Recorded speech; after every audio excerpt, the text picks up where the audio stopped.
Hello friends. आज हम एक बहुत ही पॉपुलर एसे पढ़ेंगे, एक स्टोरी पढ़ेंगे। एसे का नाम है dream children or reverie. It was written by Charles lamb.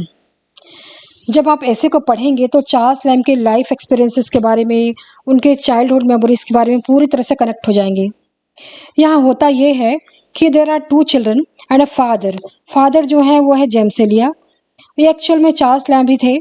उन्होंने अपना पेन नेम एलिया रखा था।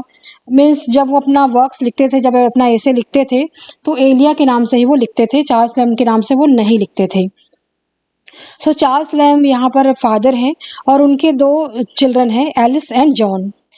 और वे जो बच्चे हैं बहुत ही इंथुजियास्टिक हैं, बहुत ही उत्सुक हैं। पापा पापा हमें स्टोरी सुनाइए, हमें अपने बचपन की कहानियाँ सुनाइए। ऐसा ऐसा जो अक्सर सभी लोग करते हैं। हमको भी पसंद आता है कि हम अपने पापा को बोलें कि अपने बचपन की कहानियाँ सुनाएं इस तरह से। तो चार्ल्स लैम कहते हैं कि एक दिन मेरे बच्चे मेरे पास आ गए और कहने लगे, मिस आप हमारी परदादी जो ग्रैंड डॉटर है, ग्रैंड माँ है, उनकी मिसेस फील्ड के बारे में बताइए और अपने ब्रदर के बारे में बताइए जो मिस्टर जॉन हैं, ये सब के बारे में बताइए करके वो कहते हैं। चार्ल्स लैम अपनी दादी के मैरी फील्ड के बारे में बताना शुरू करते हैं और कैसे उनकी जो दादी थी वो एक मैंशन नुमा घर में रहती थी। बहुत ही बड़ा बिग हाउस था, इतना बिग हाउस था जिसमें अभी उनके पापा और वो रहते हैं उसके 100 गुना बड़ा था। मतलब लगभग एक महल की तरह था वो जो हाउस था। और वो जो मैंशन था उसकी जो रियल ऑनर उनकी जो दादी थी वो नहीं थी। उनकी जो रियल ऑनर थे वो कहीं पर और रहते थे, किसी सिटी के किसी फैशनेबल इलाके में रहते थे, जो ज़्यादा पॉश इलाका था, वहाँ वो रहते थे।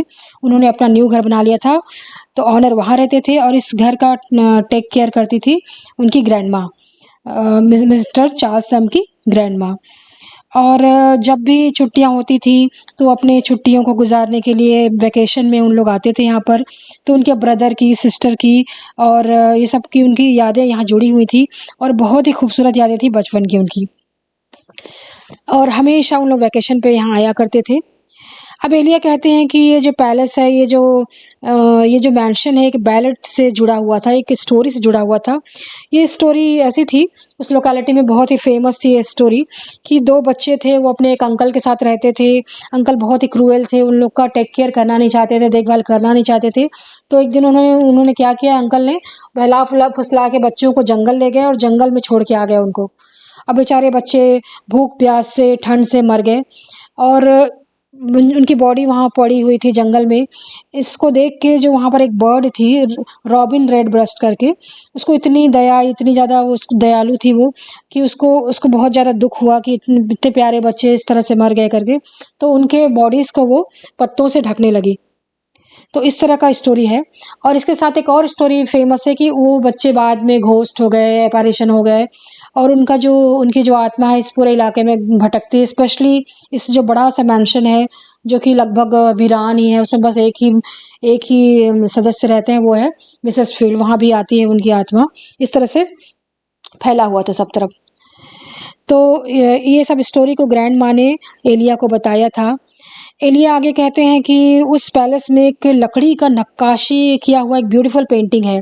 वहाँ पर एक फायर प्लेस है, फायर प्लेस में के पास एक लकड़ी का नक्काशी हुआ है और ये बहुत ही सुंदर था। उस नक्काशी में जो चिल्ड्रन ऑफ वुड की जो स्टोरी है जो हमने अभी बताई आपको, ये उकेरी गई है, ये नक्काशी के जरिए उकेरी गई है। उसमें इतना इंट्रिकेट पेंटिंग है, इतना माइन्यूट काम है कि इवन तेरे रॉबिन रेड ब्रेस्ट जो बर्ड है उसको भी इसमें दर्शाया गया है। फिर होता यह है कि उस पैलेस के ऑनर ने क्या किया, कुछ दिनों के बाद उस लकड़ी के पीस को चेंज कर दिया मार्बल के पीस से। उसको लगा वो कुछ इम्प्रोवाइज़ कर रहा है, कुछ इम्प्रूवमेंट कर रहा है। बट एलिया कहते हैं एक्चुअल में इससे क्या हो गया, जो पैलेस था काफ़ी बोरिंग हो गया। वो जो प्लेस था वो ठीक नहीं लग रहा था, पहले ही ज़्यादा सुंदर लग रहा था। अब जब एलिस के फेस को इस समय देखते हैं एलिया, तो उनको उनकी आंखों में एक डिसअप्रूवल का भाव दिखाई देता है, एक नापसंदगी का भाव दिखाई देता है कि कैसा इडियट है ये ऑनर, उसने इतने सुंदर पीस ऑफ आर्ट को चेंज कर दिया बोरिंग मार्बल से इस तरह से।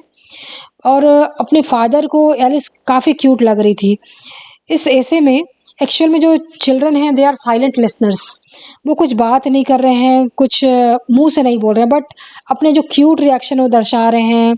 कभी वो हाव भाव बना रहे हैं, कभी हाथ को हिला रहे हैं। इस तरह से अपने जो इनोसेंट रिएक्शन है वो पेश कर रहे हैं। एलिया आगे कहते हैं कि कैसे उनकी जो ग्रैंड मदर थी मिसेस फील्ड, वो बहुत ही रिलीजियस लेडी थी, बहुत ही धार्मिक थी वो, और उनको सभी पसंद करते थे, आसपास के लोग रिस्पेक्ट करते थे क्योंकि वो बहुत ही चैरिटेबल लेडी थी वो। और वो पैलेस के रियल ऑनर नहीं होने के बाद भी उसी तरह से रियल ऑनर की तरह ही वो उनको लोग रेस्पेक्ट करते थे। और जब उनका मौत हो गई, जब उनका डेथ हो गया, तो जो पैलेस था वो पहले की तरह नहीं रह गया, वो डिके हो गया और पूरी तरह से क्रम्बल हो गया एक तरफ से। और उसमें जितने भी सजावटी, जितने डेकोरेटिव पीसेस थे, उनको जो रियल ओनर ने धीरे धीरे उसको न्यू हाउस में शिफ्ट कर लिया, तो वो जो हाउस एक तरह से वीराना हो गया। एली आगे कहते हैं कि जब उनकी जो ग्रैंड मदर की अंतिम यात्रा निकल रही थी, जब उनका फ्यूनरल हो रहा था, तो उस लोकेलिटी के हज़ारों लोग उसमें शामिल हुए, स्पेशली पुअर लोग, क्योंकि बहुत ही चैरिटेबल थी, उनकी हेल्प करती थी हमेशा। मिसेस फील्ड इस तरह से बहुत ही ज़्यादा पॉपुलर थी उस एरिया में, और उनको लव और रिस्पेक्ट दिखाने के लिए सभी लोग उनके फ्यूनरल में आए। और even the gentry also was engaged in this, means rich man लोग भी आए थे उनके फ्यूनरल में। जब एलिया कहते हैं कि ग्रैंडमा बहुत ही रिलीजियस थी, तो वो कहते हैं कि उन्हें बाइबल के सारे स्लैम, सारे पार्ट्स याद थे, सॉन्ग्स, हाइम्स, टेस्टामेंट, सब कुछ। अब एलिया की इस बात से इमीडिएटली एलिस के को लगता है कि उसने हाथ फैलाया और उसने कहा, अरे ये ऐसा कैसे पॉसिबल है। एक्चुअल में मुंह से नहीं बोली, वो हाथ को अपने जेस्चर से बताई कि oh my God, how is it possible. वो इतना, दादी माँ इतना कुछ याद कैसे कर सकती हैं, मुझे तो कुछ याद रहता नहीं है। इस तरह से वो सरप्राइज हो जाती है कि उनको इतना सारा कुछ स्लैम वगैरह कैसे याद था। फिर एलिया कहते हैं कि grandma was also wonderful dancer, not just she was a good person, but she was also great dancer. और उनकी हाइट बहुत अच्छी थी, ब्यूटीफुल थी, वो शानदार थी, गॉर्जियस थी, और उस नॉर्थ में पूरे एरिया में उनका डांस फेमस था। जब एलिया ने डांस जैसे ही कहा, तो उन्होंने नोटिस किया कि जो एलिस के जो पैर थिरकने लगे, जो लिटिल एलिस उनकी बेटी सामने बैठी थी, उसके पैर धीरे धीरे थिरकने लगे। फिर एलिया ने उन्हें घूर कर देखा और एलिस शांत बैठ गई। एलिया आगे कहते हैं कि ग्रैंडमा बहुत ही क्रूअल डिजीज ने घेर लिया था, ग्रैंडमा को कैंसर हो गया था, और इस वजह से वो बहुत ही ज़्यादा कमज़ोर हो गई थी और फ्लेक्सिबल नहीं रह गई थी वो, और यहाँ तक कि उनका चलना फिरना भी मुश्किल हो गया था। उनकी बॉडी पूरी तरह से झुक गई थी, लेकिन इस कैंसर ने उनके जो स्पिरिट था, उनका गुड स्पिरिट को झुका नहीं पाया था। She was very happy and always very strong in her attitude and her spirit, even after cancer also. So इस तरह से बीमारी है जो इंसान को पूरी तरह से मन से कमज़ोर नहीं कर सकती, भले ही वो तन से कमज़ोर कर सकती है। फिर वो कहते हैं कि ग्रैंडमा बहुत ही निडर थी, और इतने बड़े घर में वो अकेले रहती थी, इतने बड़े कमरे में अकेले सोती थी वो। और उन्होंने कहा कि कई बार उन्होंने चिल्ड्रन फ्रॉम द वुड वाले अपैरेशंस को देखा था, उनके आत्मा को खेलते देखा था, रेलिंग से फिसलते देखा था। ऐसा खेल हम लोग बचपन में हमेशा खेला करते थे, और सभी लोग इस तरह का खेल खेलते ही हैं। और ग्रैंडमा आगे कहती हैं कि लेकिन उन बच्चों ने मुझे कभी भी कोई हार्म नहीं किया, कभी कोई नुकसान नहीं पहुंचाया। बेचारे इनोसेंट बच्चे कर क्या सकते थे, इस तरह से वो कहती हैं। लेकिन जब इस एलिया ने इस स्टोरी को सुना कि वहाँ पर घोस्ट भी आते थे, तो उससे बहुत डर गए वो, और वो हमेशा अपने जो मेड थी उनको इंसिस्ट करते थे कि प्लीज़ प्लीज़ मेरे साथ सो जाओ, मैं अकेले सो नहीं सकता। इस तरह से वो अपनी मेड को तंग किया करते थे, क्योंकि उन्हें लगता था कहीं वो घोस्ट ना आ जाए।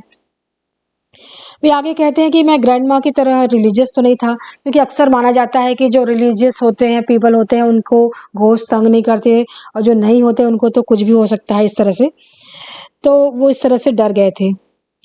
अब जब इस घोस्ट स्टोरी को बच्चों ने सुना, तो जॉन जो था, उनका जो सन था, उसने अपने आईब्रोज को बड़ा कर लिया, ऐसा फैला लिया, ताकि वो कह रहा था एक तरह से कि मैं बहुत ही निडर हूँ और मैं किसी से नहीं डरता, बट एक्चुअल में वो मन से बहुत ज़्यादा डर गया था और सिर्फ करेजियस होने का नाटक कर रहा था इस तरह से। फिर एलिया स्टोरी कंटिन्यू करते हैं, और कहते हैं कि जो ग्रैंड माँ उनको हमेशा बुलाती थी वेकेशंस में, जब उनकी स्कूल का छुट्टी हो जाता था, तो फिर अपने ब्रदर, अपने सिस्टर के साथ वहाँ आते थे। बचपन से ही वो एकांत पसंद थे एलिया, ऐसा कहते हैं कि वो उनको ज़्यादा लोगों से मिलना जुलना पसंद नहीं था। वो ड्रीमर काइंड ऑफ पर्सन थे। वो मैंशन के गैलरी में अकेले घूमा करते थे, और वो कहते हैं कि इस गैलरी में रोम के सीजर की मार्बल की मूर्तियाँ लगी हुई थी, 12 सीजर्स की मूर्तियाँ लगी हुई थी। वो घंटों उसको निहारते रहते थे, सीजर्स को। और तब तक निहारते रहते थे जब तक उनको लगता था कि वो जो मार्बल की जो मूर्तियां हैं वो जिंदा ना हो जाए, या वो खुद ही उन्हीं की तरह मार्बल ना बन जाए, पत्थर ना बन जाए। इस तरह से इनमें से कुछ ना कुछ तो होता ही था। So there is a very interesting observation here. Charles Lamb was a romantic essayist and he belonged to that 19th century. और उनके प्रोज वर्क में ये रोमांस, ये माइंड बॉगलिंग इमेजिनेशन हम फील कर सकते हैं। इसी तरह उनको प्रिंस ऑफ इंग्लिश एसाइस्ट कहा गया है। एलिया को एकांत पसंद था। वो मैंशन में खाली कमरों में घूमा करते थे जहाँ पुरानी पेंटिंग्स लगी हुई थी। जब वो घर में नहीं होते थे तब वो गार्डन में घुमा करते थे। But oh my God, what a garden, what a description of the garden here is. बहुत ही अच्छा चार्ल्स लैम्ब ने गार्डन का डिस्क्रिप्शन किया है। बहुत ही बड़ा गार्डन था, बहुत ही फैसिलिटी से पूरा भरा पड़ा था। हालांकि ओल्ड फैशन था, पर तरह तरह के फ्रूट्स, फ्लावर्स उस गार्डन में थे, ऑरेंजरी था और फिश पॉन्ड था, एवरीथिंग, सब कुछ था वहाँ। और लैम कहते हैं, मिस एलिया यहाँ कहते हैं कि जो इन फ्रूट्स में को खाने में उनको कुछ खास इंटरेस्ट नहीं था, may be because they were forbidden fruits. क्योंकि ये जो गार्डन था वो ग्रैंडमा को बिलोंग नहीं करता था, ये she was just a care taker. और वे आगे कहते हैं कि फ्रूट्स तो कॉमन चिल्ड्रन को फंसाने का एक तरीका है, मतलब कॉमन लोगों को फ्रूट्स पसंद आते हैं, वो अक्सर इसके पीछे पड़ जाते हैं, लेकिन वो तो एकदम अलग टाइप के थे। अब दोनों बच्चे जॉन और एलिस स्टोरी सुन रहे थे, तब वो अंगूर खा रहे थे। वो सामने एक प्लेट थी, उसमें से अंगूर निकाल निकाल के खा रहे थे। फिर जैसे ही एक अंगूर का गुच्छा उठाने वाला था जॉन, तो एलिया ने कहा, जब मैं छोटा था तो मुझे कुछ फ्रूट्स खाना कुछ ज़्यादा पसंद नहीं था। ऐसा जैसा है उनके फादर ने ऐसा कहा, तो जॉन ने जो अंगूर को वापस रख दिया प्लेट में, जैसे वो कहना चाह रहा हो कि मैं भी आप ही की तरह बनना चाहता हूँ, मुझे भी फ्रूट्स कोई खास पसंद नहीं है।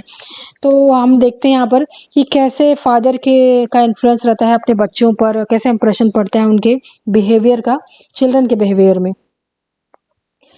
एलिया कंटिन्यू करते हैं और कहते हैं कि ग्रैंड मदर मिसेस फील्ड जब सभी बच्चों को बहुत प्यार करती थी, बट उनका स्पेशल फेवरेट था उनका ब्रदर, उनका एल्डर ब्रदर जॉन एल। यहाँ पर इसमें जॉन एल करके लिखा है उनका जो नाम है। और रियल लाइफ में भी जॉन जो है चार्ल्स लैम्ब का एक भाई था। और यहाँ पे जॉन, यहाँ एलिया के ब्रदर के बारे में कहा गया है। अब जॉन एलिया का एल्डर ब्रदर था, वो बहुत ही स्मार्ट था, हैंडसम था, खुश मिजाज था। बचपन से ही एलिया और जॉन आपस में खेला करते थे, लेकिन उनमें बहुत ही ज़्यादा डिफरेंस था। एलिया, जैसे कि हम जानते हैं कि बहुत ही लोनली चाइल्ड था, ड्रीमर था और अपनी ही दुनिया में खोए रहता था, अपने विचारों की दुनिया में। बट इसके जस्ट अपोजिट जॉन बहुत ही ज़्यादा लाइवली था, बहुत ही ज़्यादा एक्टिव था। उसे घुड़सवारी करना पसंद था, उसे शिकार करना पसंद था, लोग उसकी तारीफ करते थे। ग्रैंड मदर तो उसे खूब पसंद करती थी, उनका फेवरेट था। फिर एलिया को आगे वो कहते हैं कि मुझे वो मेरे जो ब्रदर हैं हमेशा पीठ में बैठाकर घुमाया करते थे। और जब मैं एक बार लेम फुटेड हो गया था तो उन्होंने मुझे बहुत ही घुमाया, अपने पीठ में बैठा के मुझे बहुत ही प्यार करते थे। और वो कहते थे मेरे ब्रदर जितना मुझे प्यार करते थे उतना प्यार मैं उन्हें नहीं दे पाता था, मैं उनसे थोड़ा कम ही प्यार करता था। फिर एलिया सीरियस हो जाते हैं और उनके डेथ के बारे में याद करते हैं। कुछ समय पहले उनका डेथ हो गया था, तो अपने ब्रदर की डेथ को याद करते हैं और कहते हैं कि मैं अपने ब्रदर को बहुत ही मिस करता हूँ। उसको मरे अभी 1 घंटा भी नहीं हुआ था उस समय, और मुझे लग रहा था कि बरसों हो गए मेरे ब्रदर को मरे। इस तरह से वो कहते हैं कि ज़िंदगी और मौत के बीच में कितना डिफरेंस होता है, कितना ज़्यादा डिस्टेंस होता है, ऐसा वो कहते हैं। और वो कहते हैं कि जो मेरे ब्रदर की मेमोरी है, उनके जो चाइल्डहुड मेमोरीज़ है, उनका जो डेथ का मेमोरी है, मेरा कभी भी पीछा नहीं करती है, हमेशा मुझे हॉन्ट करते रहती है, ऐसा वो अपने बच्चों को सुनाते हैं। And I missed him a lot, I missed him all day long, ऐसा कहते हैं। और वो कहते हैं कि मुझे लगता है कि काश मेरा ब्रदर फिर से ज़िंदा हो जाए, ऐसे वो कहते रहते हैं। बच्चे बहुत ही दुखी हो जाते हैं स्टोरी को सुन के और कहते हैं प्लीज़ प्लीज़ पापा, अब आप अंकल के बारे में ज़्यादा मत बताइए, please tell us about something about our mother, ऐसा वो कहते हैं। तो एलिया को भी लगता है हाँ बच्चे दुखी हो रहे हैं इस स्टोरी से, अपने डेड ब्रदर की स्टोरी से। वो कहते हैं ठीक है, मैं अपनी अब तुम्हारी माँ के बारे में बताता हूँ। और इस स्टोरी में उनकी जो माँ है एलिस है, उनका भी नाम एलिस है और लड़की का भी नाम एलिस है। वो एलिस फर्स्ट है उनकी मौत हो गई है, एलिस विंटरटन की मौत हो गई है। फिर बच्चों को वो बताना शुरू करते हैं, वो कहते हैं कि 7 लॉन्ग ईयर्स के लिए मैंने तुम्हारी माँ को मनाता रहा शादी के लिए, वो लेकिन वो मान ही नहीं रही थी। फिर अंत में वो मान गई और हमारी शादी हुई, फिर तुम लोग आए, इस तरह से वो बताते हैं। और बताते हैं कि तुम्हारी जो मदर थी बहुत ही ज़्यादा शर्मीली थी, बहुत ही अच्छी थी, और उस समय में लड़कियाँ बहुत ही शर्मीली हुआ करती, इस तरह से वो बताते हैं। तो जब अपनी जो एलिया है अपनी बेटी को देखते हैं, एलिस को, तो वो देखते हैं कि उसकी आँखों में पूरी तरह से अपनी माँ की झलक दिखाई दे रही थी। और कुछ समय के लिए उनको कन्फ्यूज़न हो गया कि सामने में उनकी जो डॉटर बैठी है कि उनकी मदर बैठी है। फर्स्ट एलिस बैठी है कि मदर की डॉटर बैठी, इस तरह से। तो उनको समझ में नहीं आ रहा था ऐसा क्या हो रहा है। फिर कुछ समय के बाद ऐसा हुआ कि एलिया देखते हैं कि जो उनके बच्चे हैं वो धीरे-धीरे दूर जा रहे हैं, धीरे-धीरे दूर जा रहे हैं, धीरे-धीरे धुंधले होते जा रहे हैं।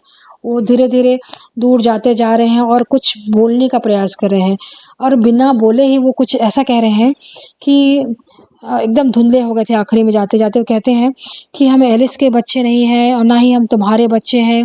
एक्चुअल में हम तो चिल्ड्रन ही नहीं हैं, हमारा कोई अस्तित्व नहीं है। एलिस के बच्चे तो बार्ट्रम को अपना फादर कहते हैं, और हम कुछ नहीं हैं, हम केवल ड्रीम्स हैं। हम वो हैं जो कभी सच हो सकता था, लेकिन ऐसा हुआ नहीं। Therefore, the name of the essay is dream children and reverie. Reverie का मतलब डे ड्रीम। चार्ल्स लैम यहाँ पर बैठे बैठे दिन में सपने देखते रहते हैं अपने ड्रीम चिल्ड्रन के बारे में, जो कभी उनके थे ही नहीं, वो सिर्फ ड्रीम चिल्ड्रन थे। एक्चुअल में तो वो उनकी शादी भी नहीं हुई थी। फिर एलिया का सपना टूटता है और अपने आप को वो बैचलर आर्म चेयर में पाते हैं। और बैचलर आर्म चेयर का मतलब ये है कि एलिया की कभी शादी ही नहीं हुई थी, तो उनके बच्चे कहाँ से रहते, और वो सिर्फ अपने बच्चों के बारे में सोचते रहते हैं कि ऐसा होता, काश ऐसे होता, ऐसे करके। इस तरह से बहुत ही टचिंग स्टोरी है ये, बहुत इंटरेस्टिंग स्टोरी है।